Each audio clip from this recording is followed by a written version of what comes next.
Празното министерско место во Министерството за труд и социјала е проблем, вели претседателот на Државната изборна комисија Оливер Дерковски за Алфа.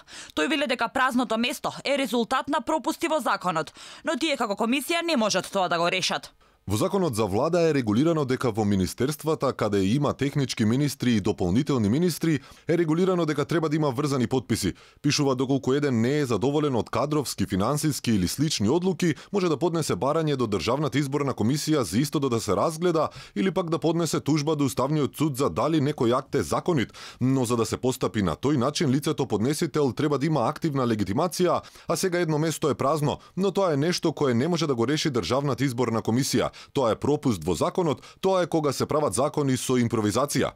Како ќе се регулира работата на министерството останува нејасно. Оти во законот за влада, односно во член 46, пишува дека за министерството каде има технички министер и дополнителен министер, мора да има врзан потпис. Дополнителниот заменик на министерот заедно и равноправно со министерот ги разгледува и ги подпишува сите акти и документи кои ги донесува министерот или лица овластени од него. Заменикот на министерот, како и државниот секретар во соодветното министерство, а се однесува на правните, финансиските и кадровските прашања поврзани со организацијата на изборите.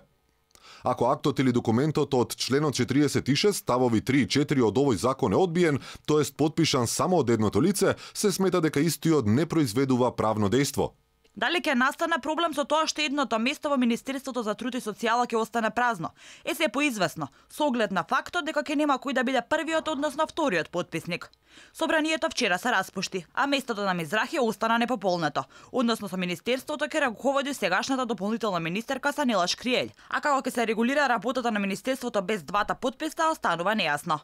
Инаку веднаш по разрешувањето на Мизрахи, владата ги поништи сите нејзини решенија за кадровски одлуки и овластувања. Мизрахи беше разрешена, одржала пресконференција пред таблата на која пишувало Република Македонија и со тоа не го почитувала уставот и ги прекршила законите.